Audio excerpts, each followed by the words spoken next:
Hey, what is up, YouTube? It's Rich. All right, welcome to Monday. Um, this is actually kind of like an update video, and I just figured I would work on this for a few minutes. I'm trying a slightly different camera angle. It's sort of an extension of the better one.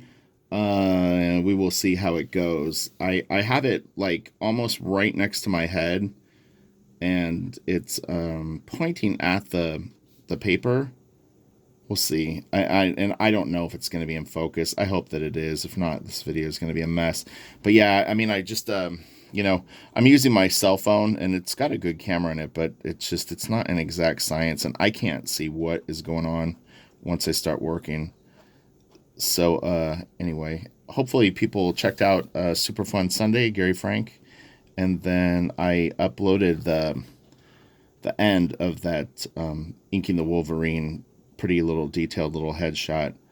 I had a question on when something that small and you have that much detail. I don't remember the exact question, but I mean, it was essentially like, how do you make it not be muddy when it ultimately is colored? So what I do when I'm working on pieces like that is I am mindful, honestly, that it's going to get shrunk down, and that it will be colored and stuff like that. And so if you go back and you actually check out that video, look at the amount of space that I put between the hair, because I think that that's a really easy place to see it. And I even noticed it myself, and I was like, well, it's kind of interesting. Like you leave pretty sizable gaps in some spots of the hair, but then you'll see other parts where I'll feather quite tight, and I'm not as concerned about that, losing that detail.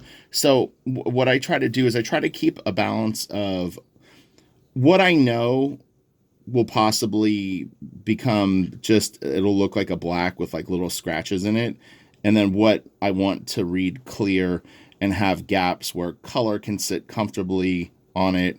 It can be reduced down. It'll be turned into a bitmap line art, which are basically just square pixels. And it's still going to hold up, because and part of it is just I've worked on enough different stuff that, like, so the detail that Travis and I put on the Wildcats, just as a simple for instance, you kind of know going into it that a lot of that stuff probably isn't going to read that well colored and shrunk down. But again, it's a law of averages, and it's like you've got the stuff that's going to show up, but like, is every line that you put in Grifter's like facial stubble gonna be there? Probably not. But if you leave enough little gaps, then it'll at least read clear and not be muddy. So that's kind of the thought process behind it. So hopefully that helps and makes sense. And again, you can see it on that Wolverine piece, because there's pieces of the hair that I did when I was working with the pretty dull nib and I was doing the big chunky blacks. Like, I know I'm on YouTube. It's exciting, right? Whoa, whoa, whoa. Are you going to climb up? Here, come on. Look, she really wants to be on YouTube today. Hi, come here. She has never jumped on my table ever. This is literally the first time. And it's on YouTube. My gosh. Okay, come on. You got to get down, though. Whoa, whoa, whoa, buddy. The Cintiq is up there. We're going to have a disaster on YouTube. Okay, hop down. All right, I'm back. Hold on, let me fix this. I have a towel in my Cintiq so it doesn't get dusty. Um, telling you, they love YouTube. It's not an exaggeration. This is like they trip out on me talking to no one, but I think that they know it's you. But yeah, you can really see on that hair what I was doing, and how the spacing is varied. And actually, I gave a lesson this morning, and I was kind of talking about similar ideas with that, where it's like you have your detail that will read, you have your detail that's more to create different types of textures. And again, I recommend it, but if you're really interested in learning a lot, I would just check out my Patreon. For the lowest tier, you get in and you get access to over 80 videos, and there's so much educational value to it. I mean, for $1, you're crazy not to do it, but I get it. You're like, I can get this shit for free on YouTube, yo. I'm gonna give you $1. when it all goes away, you're gonna go, damn, I should have gave him the dollar. Anyway, and then I was gonna do an update on Blaster Kid today. I'm getting a thumbs down right now from some douchebag that I don't know and will never meet, and they contribute nothing to society or YouTube education for the arts.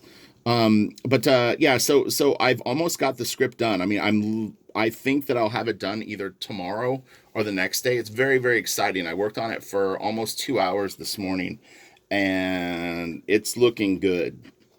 And so yeah, I'm gonna wrap that up. I'll probably work on it tonight if I can. And the only holdup that I had just the last couple of weeks, honestly, was for the last about 3 to 4 weeks. I finally got work, and I desperately needed to have work to have a steady income coming in. And the book was late and behind, and so that pulls me into sort of like just like a work cycle that is a little hard to control. And I'm on a schedule. It was interesting because the schedule, I kept going like, okay, get on the schedule today, and it was getting closer and closer, and I was having like pretty good chunks of schedule going on, but it wasn't like fully enabled. But today I got it enabled, so it's exciting because I was like, yes, okay, you did it. But I talked about it in old videos, how important a schedule is, and the reason being is that if you ever get completely out of a schedule, you have like a reboot button that you can hit, because you know what the norm is and like what the median is and where you should be, and that's really, really helpful. So just generally speaking, even if you're like someone that goes to school, like you go to college or something like that, and you draw at night, like know your schedule. Know that like Tuesdays and Thursdays you go to class from 10 to 2:30, and then you go and you play sports and you do something else.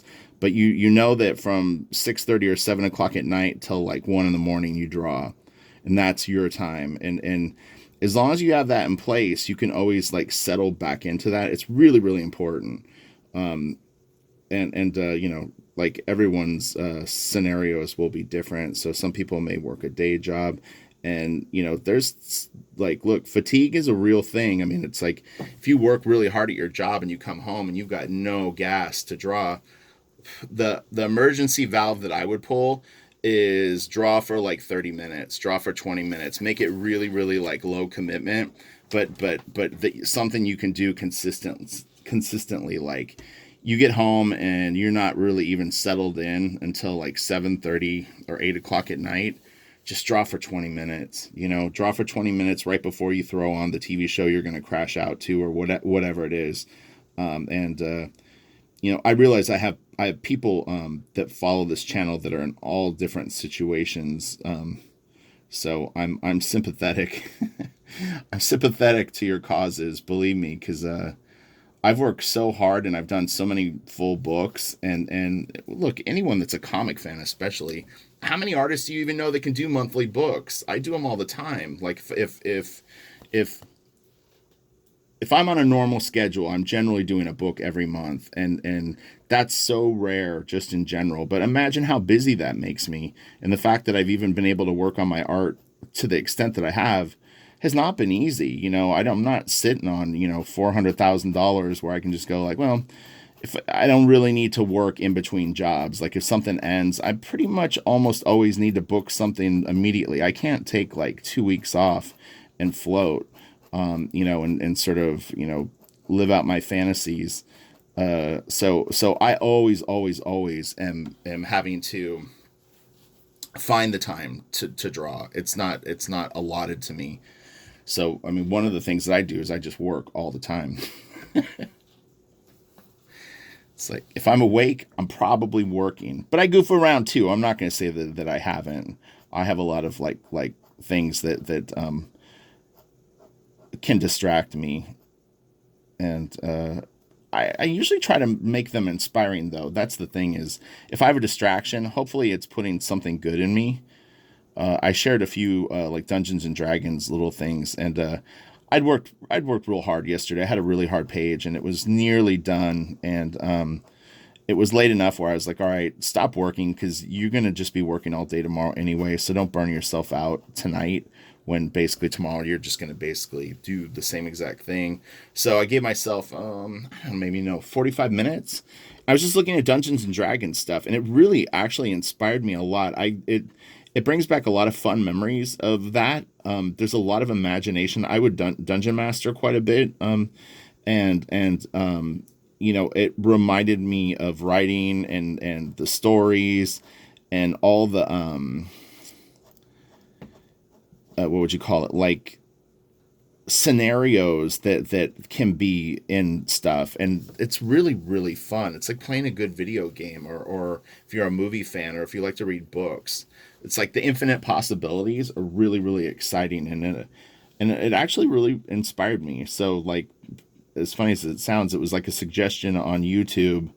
And I watched some guy review, I don't know, something that he had bought, and I was like, oh, I should look at like some D&D stuff. And so I was like looking on eBay, just browsing, not to buy, but just looking at what people were selling and what they were going for. And I saw some really really cool stuff, and yeah, it was it was very inspiring. And just got the creative juices kind of boiling. So again, I'm praying to God that this thing actually is clear. I have no idea. There's no real way for me to check without stopping the video, and I'm not going to do that. So, but yeah, so moving forward with my book, what I'm going to do is once the script is finished, I mean, I'll start laying out the pages in chunks and be drawing it, and that'll be really kind of the focus of the channel overall. I'll try to keep the entertainment stuff coming on the days that I sort of have it like scheduled in my mind. But instead of inking videos, I'll probably just draw or record myself working for a little bit, and then have that stuff go up. I still, I really want to sort of build the channel up, and it's tricky when you only focus on comic stuff, but I am committed to that.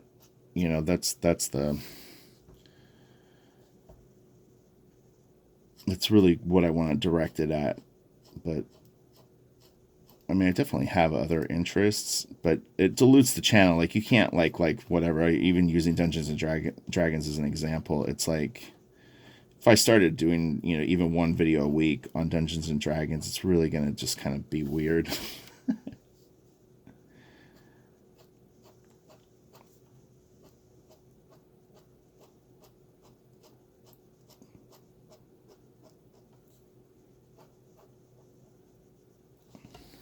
There's a chunk of paper ended up on my thing. This thing is looking nice. It looks really really cool. At the very end, like I'm gonna decide a little bit more what will be solid black and what will be kind of more with like little white lines and stuff like that in it. But yeah, it looks pretty neat.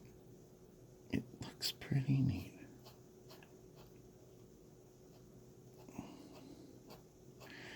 I generally in the past I've been posting links to Patreon and Instagram, but I am actually somewhat active on Twitter now. So if you're on Twitter, I'll have a link to my Twitter.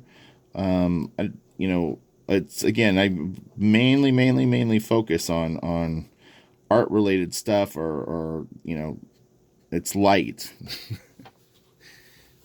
So if you're looking for other things from me, it's not going to happen.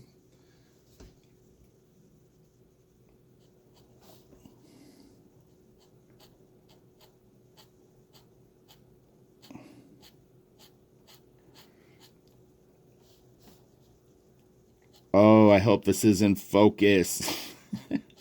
I said, it was funny. I had a video I recorded the other day, and I had to trim out like 5 or 6 minutes of it, but luckily it got most of it. But it was really scary because it's you record 15 or 20 minutes, and then you see it, and you're like, oh man, it's like gone, didn't work. Is that what? So I'm just gonna do this little area up here, and then I'm gonna stop because I actually do. I've got to do basically 2 pages today of inks. It's a lot of work, so I need to get going. I will finish this. I'll finish it on the next video, and then I'll do a video that's specifically on cleanup and the final decision making, because I think that that will be an interesting part of the process for people to see, which is you have what I would refer to maybe as like the raw inks, meaning it's everything, all the real estate has been covered with stuff, and then you make your final sort of decisions with the breathing room that you've kind of left yourself. So, and that's when you can go in with more black ink or white ink and kind of do your post production. Not really, but I guess it kind of is. Okay, so let's see. Let's do this little spot right here. But yeah, this has been a blast to work on, and I want to thank everyone. One for liking the video. Like the goal with any inking videos that I put up, or any drawing videos for that matter, is let's please try to get them to 100 likes. It's a very arbitrary number. It just sounds good, 100 likes. But I have to believe that the more likes that my videos get, that the better that is. So it's a decent goal. I think enough people watch the videos that we could get there pretty consistently, and I really appreciate it. I mean, it's a very simple way to help me out without having to put yourself out, other than leaning over and hitting like. So, okay, I will be back with the final of this, and then we'll do the cleanup video. And yeah, have a great day. And I'm very, very excited to finish up this script. And it was a lot of work, but it is almost done, and it's very cool. I'm very excited about it. So, all right, I'll talk to you later. Bye.